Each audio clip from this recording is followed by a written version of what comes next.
జనసేన నుంచి బయటకు వచ్చి అంతకుముందు పర్యావరణవేత్త, ఆ తర్వాత జనసేనలోకి వచ్చి ఆ తర్వాత పార్టీకి ఇబ్బంది అవుతుంది తను తీసుకునే నిర్ణయాల విషయంలో అంటూ బయటకు వచ్చినటువంటి బొలిశెట్టి ఒక్కొక్క అంశాన్ని చాలా స్ట్రాటజిక్గా పద్ధతిగా పర్ఫెక్ట్గా చెప్పుకొస్తున్నారు. ఇక చాలు సహజ వనరుల అమ్మకానికి లేవు, స్థానిక యువతకు అతి తక్కువ శాశ్వత ఉపాధి అవకాశాలు కల్పిస్తూ భారీగా ప్రభుత్వ వనరులు వినియోగించుకుంటున్న మెగా డేటా సెంటర్ కోసం మా నీరు, విద్యుత్తు, భూమి మరియు పరిణామం బలి కావడాన్ని మేము సహించము. మేము అభివృద్ధికి వ్యతిరేకం కాదు, అభివృద్ధి పేరుతో ప్రభుత్వం ప్రజల వనరులు దోచుకోవడాన్ని మాత్రం మేము వ్యతిరేకిస్తున్నాం. అన్ని మెగా డేటా సెంటర్లు కేటగిరీ ఏ ప్రాజెక్టులుగా వర్గీకరించాలని డిమాండ్ చేస్తున్నాం. ఈ ప్రాజెక్టులు కఠినమైన పర్యావరణ పరిశీలన నుండి ప్రజాభిప్రాయ సేకరణ నుండి తప్పించుకోవడానికి వీలు కల్పించే B2 లూప్ హోల్ వెంటనే రద్దు కావాలి. ఈ కేంద్రాలు భారీగా నీరు మరియు విద్యుత్ వినియోగిస్తాయి, వేడి మరియు శబ్ద కాలుష్యాన్ని పెంచుతాయి మరియు స్థానిక పర్యావరణ వ్యవస్థపై తీవ్ర ఒత్తిడిని కలిగిస్తాయి. ఈ స్థాయి ప్రాజెక్ట్ ఏదైనా సరే ఖచ్చితంగా ఈ క్రింది వాటికి లోబడి ఉండాలి: సమగ్ర పర్యావరణ ప్రభావ అంచనా, సామాజిక ప్రభావ అంచనా, తప్పనిసరి ప్రజాభిప్రాయ సేకరణ, నీరు, ఇంధనం మరియు ఉపాధి డేటా మీద పూర్తి బహిరంగ వెల్లడి. నిరుద్యోగంతో బొద్దింకలు గారు ప్రశ్నించే వాళ్ళు ప్రగతికి అడ్డంకి కాదు, వాళ్ళ అభివృద్ధిలో భాగస్వాములు. మిమ్మల్ని అధికారులు కూర్చోబెట్టిన వాళ్ళు మా చెరువులు, నదులు, భూగర్భ జలాలు, అడవులు, తీర ప్రాంతం, చౌకైన సహజ వనరులు కార్పొరేట్ సంస్థలకు ఊరకనే దోచిపెట్టే సరుకులు కావు. నిరుద్యోగంతో అడిగేది ఉచితాలు కాదు, వాళ్ళు కోరుకునే జవాబుదారీతనం, పారదర్శకత, నిజమైన ఉపాధి అవకాశాలు. లంచాలతో తెర వెనక అనుమతులు, పర్యావరణ నియామకాలు పక్కన పెట్టే రోజులు పోయినాయి. ఇది యువత జెన్జెడ్ యుగం. భారీ ప్రజా తీర్పు పొందిన వాళ్ళు గుర్తుంచుకోవాల్సిన ప్రజా విశ్వాసం శాశ్వతం కాదు. ప్రభుత్వాలు ప్రజల మాట వినడం మానేసినప్పుడు ప్రజలు చివరికి ఆ ప్రభుత్వాలని మారుస్తారు. ప్రజా అనుమతి లేనిదే ప్రభుత్వ వనరులు కార్పొరేట్లకు ఇవ్వద్దు. ప్రజాభిప్రాయ సేకరణ లేదే పర్యావరణ అనుమతులు ఇవ్వద్దు. కేటగిరీ ఏ పరిశీలన లేనిదే మెగా డేటా సెంటర్ వద్దు. మా నీరు, మా విద్యుత్, మా భూమి, మా భవిష్యత్తు అని చెప్తున్నారు. సమస్యల్లో ఏంటంటే జంజీకి ఎట్లాంటి సంగతులు తెలియవు. అదే జంజీని మోసం చేయగలిగినటువంటి వాళ్ళు ఇక్కడ రెడీలో ఉన్నారు. వాళ్ళకి ఈ సమాచారాలు తెలిసినా కూడా పట్టించుకునే పరిస్థితుల్లో లేరు. ఒకసారి జాగ్రత్తగా ముందు చట్టపరంగా ఎన్జిటి పరంగానే చూసుకోవాల్సి ఉంది. నమస్తే అండి. ఇప్పుడు విశాఖపట్నంలో మన సున్నితమైన ప్రాంతాలని, కంబాలకొండ లాంటిది ఎక్కువ సెన్సిటివ్ జోన్స్ని, అలాగే సింహాచలం కొండ వాళ్ళ ప్రాంతాన్ని, అలాగే భోగాపురం భూముల్ని, పంట భూముల్లో మన రాష్ట్ర ప్రభుత్వం డేటా సెంటర్స్ పెట్టాలనుకుంటుంది. ఎవరైనా ఏదైనా చెప్తే అభ్యంతరాలు తెలియజేస్తే, ఒకవేళ యువత అభ్యంతరం తెలియజేస్తే, లేదంటే ఒక బాధ్యతాయుతమైన పౌరులు ఎవరైనా సరే అభ్యంతరాలు తెలియజేస్తే వాళ్ళు బొద్దింకలు లేదంటే అభివృద్ధి నిరోధకుల కింద మనం ముద్రేస్తున్నాం. మనం ఒకటి చూడాల్సింది ఏంటంటే ఈ నియంతృత్వ ధోరణి పోవాలి. ఇక్కడ ఉన్న రాజకీయ నాయకుల్ని అపాయింట్ చేసింది ప్రజలు. ప్రజలకు వ్యతిరేకంగా వచ్చే కార్యక్రమం, ప్రజలకు పనికొచ్చే కార్యక్రమం చేయాలి. కానీ మీరు వ్యాపారస్తులకు పనికొచ్చే కార్యక్రమం చేస్తూ ప్రజలను ఇబ్బంది పెడితే అది మంచిది కాదు. మీకు కానీ భవిష్యత్తుకు కానీ మంచిది కాదు. ఎందుకంటే ఇటువంటి అహంకారం వల్ల మీరు నష్టపోతారు. ఎందుకంటే ఇది మళ్ళీ 5 ఏళ్ళకు ఒకసారి మళ్ళీ మీరు ప్రజల దగ్గరికి రావాలి కదా. ఇప్పుడు ఇక్కడేమంటే మేము గూగుల్ డేటా సెంటర్ పెడుతున్నాం, మంచి ఉపాధి తీసుకొస్తున్నాం అని చెప్పారు. నేను ఈ డేటాని, అంటే మీరు ఆర్టిఫిషియల్ ఇంటెలిజెన్స్ హబ్ కింద తీసుకొస్తామంటున్నారు కదా అందరూ. ఇప్పుడు ఆర్టిఫిషియల్ ఇంటెలిజెన్స్ హబ్ కాబట్టి ఆర్టిఫిషియల్ ఇంటెలిజెన్స్ని అడగండి. 1 GW డేటా సెంటర్ ఎంతమందికి ఉపాధి కల్పిస్తుంది, శాశ్వతమైన ఉపాధి ఎంతమందికి వస్తుంది, తాత్కాలికమైన ఉపాధి ఎంతమందికి వస్తుంది. కన్స్ట్రక్షన్ ఫేజ్లో శాశ్వతమైన ఉపాధి 200 మ్యాక్సిమం, అంటే 200 నుంచి 500 వరకు, ఒక లిబరల్గా ఉంటూ 500 వరకు వస్తుంది. 500 మందికి ఉపాధి కల్పించే డేటా సెంటర్ గురించి విశాఖపట్నం ప్రజల్లో 20 లక్షల మంది ప్రజలను ఇబ్బంది పెట్టి, వన్యప్రాణులను ఇబ్బంది పెట్టి చేయడం అవసరమా? దానివల్ల ఎవరికి లాభం? డ్యూరింగ్ ద కన్స్ట్రక్షన్ ఎవరో రాజకీయ నాయకుల అండతో బలపడే కాంట్రాక్టర్లు ఉంటారు, వాళ్ళకు 2 సంవత్సరాలు ఉపాధి ఉంటుంది, అంతకుమించి లేదు. ఇంకోటి ఏమంటే, ఏదైనా చేయాలనుకుంటే, ఏదైనా ఇండస్ట్రీ నెలకొల్పాలనుకుంటే ఈ దేశంలో ఎన్విరాన్మెంట్ యాక్ట్స్ ఉన్నాయి, పర్యావరణ చట్టాలు. దాని ప్రకారంగా పర్యావరణ ప్రభావ అంచనాలు వేయాలి. అలాగే సామాజిక ప్రభావ అంచనాలు, అంటే ఇండస్ట్రీ వల్ల అక్కడ పర్యావరణం ఎంత దెబ్బతింటుంది, సమాజం మిగతాది ఎంత దెబ్బతింటుంది అని చేయాలి.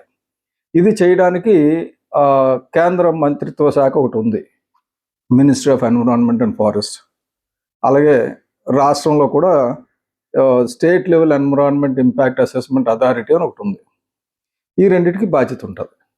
అయితే దీనికి ఒకటి ప్రతి ఒక్కరు తెలుసుకోవాల్సింది ఏంటంటే, ముఖ్యంగా ఇష్టం వచ్చినట్టు మాట్లాడకుండా చట్టపరంగా మాట్లాడాలంటే తెలుసుకోవాల్సింది ఏంటంటే మనకి ఎన్ని రకాల కేటగిరీస్ ఉన్నాయి, ఏ ఇండస్ట్రీ ఏ కేటగిరీలోకి వెళ్తుంది అనేది తప్పనిసరిగా మనకు తెలియాలి.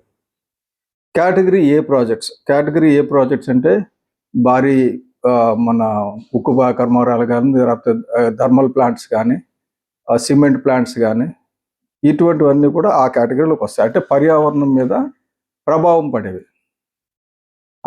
అది కేంద్రం చేయాలి. అందులో ఏంటంటే ఎన్విరాన్మెంట్ ఇంపాక్ట్ అసెస్మెంట్ తప్పనిసరి, అలాగే పబ్లిక్ హియరింగ్ కంపల్సరీ. ఈ రెండు లేకుండా ముందుకెళ్ళడానికి లేదు. అది కేటగిరీ ఏ. కేటగిరీ బి అంటే రాష్ట్ర స్థాయి, కొద్దిగా తక్కువ ప్రభావం చూపించేది, అంటే జాతీయ స్థాయి కాకుండా చిన్నది. దానికి ఏంటంటే దానికి కూడా ఎన్విరాన్మెంట్ ఇంపాక్ట్ అసెస్మెంట్ కంపల్సరీ, అలాగే ప్రజాభిప్రాయ సేకరణ తప్పనిసరి. ఇంకోటి కేటగిరీ B2 అని ఉంది. కేటగిరీ B2 అంటే ఏమాత్రం పర్యావరణానికి విఘాతం కలిగించిన ఇండస్ట్రీ, అది డైరెక్ట్గా ఇచ్చేయవచ్చు. ఇప్పుడు డేటా సెంటర్ అన్న దాన్ని ఏమాత్రం పర్యావరణానికి అడ్డు లేని దేని కింద రాష్ట్ర ప్రభుత్వం క్లియర్ చేయడాన్ని నేను 100% తప్పుపడుతున్నాను. ఎందుకంటే ప్రజలు మీకు దానికి అధికారం ఇలా ఇలాంటి తప్పుడు పనులు చేయడానికి చంద్రబాబు నాయుడు గారికి కానీ వాళ్ళ అబ్బాయికి కానీ అధికారం లేదు. అంతా నా ఇష్టం అంటే కుదరదు. ఎందుకంటే ప్రపంచ సంక్షోభం నుంచి మనం కొన్ని పాఠాలు నేర్చుకోవాలి. ఐర్లాండ్, నెదర్లాండ్స్ అంటే ఆమ్స్టర్డామ్, అలాగే సింగపూర్ లాంటి అభివృద్ధి చెందిన దేశాల్లో మెగా డేటా సెంటర్ కాదు, హైపర్ డేటా సెంటర్ అని పెట్టారు. హైపర్ స్కేల్ డేటా సెంటర్లో సైజ్ ఎంత అంటే 50 మెగావాట్స్ నుంచి 200 మెగావాట్స్. మనం 1000 మెగావాట్స్ పెడుతున్నాం. 50 నుంచి 200 మెగావాట్స్ చేస్తేనే వాళ్ళు గ్రిడ్ ఫెయిల్యూర్స్ అవుతున్నాయని, అక్కడ వాటర్ స్కేర్సిటీ వస్తుందని, అనుకున్నంత ఎంప్లాయ్మెంట్ రాలేదని, ప్రతిరోజు లక్షల లీటర్ల నీరు ఖర్చు అవుతుందని గోల పెడుతున్నారు. అటువంటి ఇండస్ట్రీని మన దేశానికి తీసుకొచ్చినప్పుడు ఏమైనా ఎంత బాధ్యతగా ఉండాలి? మనకు కాకపోతే వాడికి వెళ్ళిపోతుంది, వాడికి కాకపోతే వీడికి వెళ్ళిపోతుందని ఇదే పని చేసి రాష్ట్రంలో భూగర్భ జలాల్ని కంబైన్డ్ స్టేట్లో హైదరాబాద్లో దాదాపు 25 స్క్వేర్ కిలోమీటర్స్ భూగర్భ జలాల్ని ఈ బల్క్ డ్రగ్ ఇండస్ట్రీస్తో నింపేశారు. ఎందుకంటే వాళ్ళకి అడ్వాన్స్ కంట్రీస్కి బల్క్ డ్రగ్ పెట్టరు. ఎందుకంటే బల్క్ డ్రగ్ నుంచి కాలుష్యం వస్తుంది, వాళ్ళ పర్యావరణం పాడైపోతుంది. బల్క్ డ్రగ్ మీరు తయారు చేసి ఇస్తే వాళ్ళ మాత్రలు మాత్రం తయారు చేసి మనకు అమ్ముతారు. ఆ బల్క్ డ్రగ్స్ వల్ల వచ్చే రోగాలు మాత్రం ప్రజలు భరించాలి, పక్షులు భరించాలి, జంతువులు భరించాలి, మన పర్యావరణం పాడవాలి. అది బల్క్ డ్రగ్స్ చేసిన సాయం చాలు మీరు. ఎందుకంటే బల్క్ డ్రగ్స్తో ఆంధ్రప్రదేశ్ని సర్వనాశనం చేశారు. అది ఎవరు తెచ్చినా సరే బల్క్ డ్రగ్ ఓనర్స్కి కొద్దిగా ఇబ్బంది అనిపించవచ్చు చాలామందికి, కానీ బల్క్ డ్రగ్తో పాటు కనీసం ఎండ్ ప్రోడక్ట్ కూడా మనమే తయారు చేసి ఇచ్చి ఉంటే వేరేగా ఉండేది. మనం బల్క్ డ్రగ్ కేజీల లెక్కలో అమ్మితే వాళ్ళు గ్రాముల లెక్కలో మనకు అదే కేజీకి ఎంత డబ్బు ఇస్తున్నాం, గ్రాముకి అంత డబ్బులు కలెక్ట్ చేసుకుంటున్నారు. సో మనం కష్టం అంతా మంది, జబ్బులు మనకి, డబ్బులు వాళ్ళకి. అది బల్క్ డ్రగ్స్ కదా. ఇప్పుడు డేటా సెంటర్ విషయంకి వస్తే మీరు డేటా సెంటర్ని B2 కేటగిరీ కింద ఎలాగ చూపిస్తారు? సూట్గా నేను ముఖ్యమంత్రి గారిని అడుగుతున్నా, ఇది B2 కేటగిరీ కింద ఎలాగొస్తుంది? పర్యావరణ శాఖ మంత్రి గారిని అడుగుతున్నా, B2 కేటగిరీ కింద ఎలాగొస్తుంది? అమెరికన్స్ ఫోర్బ్స్ పత్రికలో వచ్చింది. ఫోర్బ్స్లో ఎవరైనా పత్రికలో ఆర్టికల్ వస్తే ఒక ఇంచు వస్తే చాలు అనుకుంటారు. అటువంటి ఫోర్బ్స్ పత్రికలో దీని మీద 3 పేజీలు రాశారు.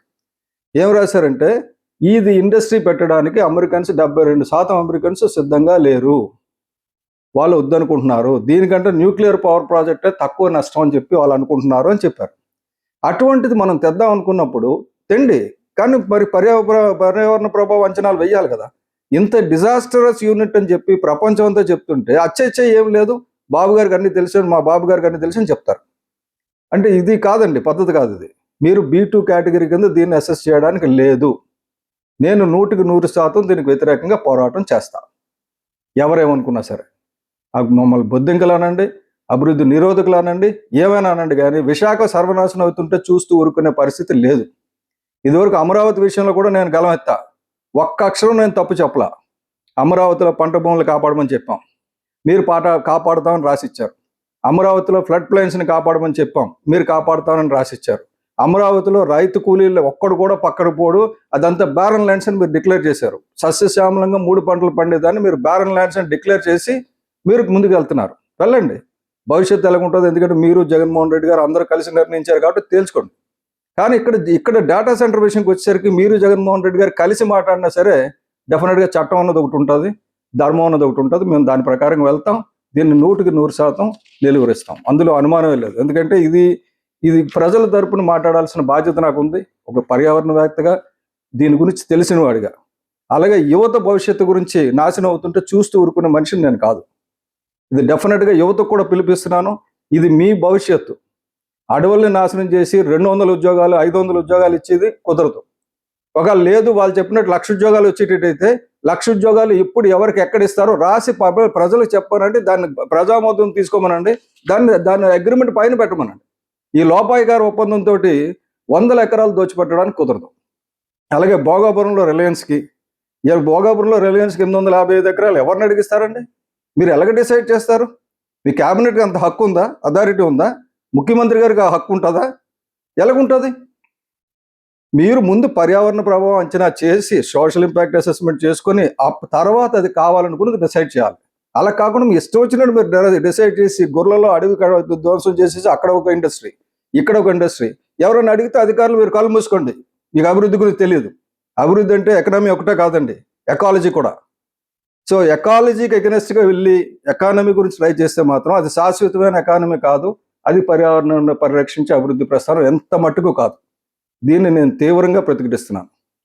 దయచేసి ఒక్కసారి చంద్రబాబు నాయుడు గారు, లోకేష్ గారు, అలాగే పవన్ కళ్యాణ్ గారు ఒకసారి దీని మీద మేధావుల సలహా తీసుకోండి, ఎక్స్పర్ట్స్ ఒపీనియన్ తీసుకొని ముందుకెళ్ళండి. అంతేగాని వితౌట్ ఎన్విరాన్మెంట్ ఇంపాక్ట్ అసెస్మెంట్ని ఈ ప్రాజెక్ట్ ముందుకు తీసుకెళ్తే మాత్రం నేను తప్పనిసరిగా దీన్ని నిలువరిస్తా. కోర్టు దీనికి ఒప్పుకోదు. Thank you.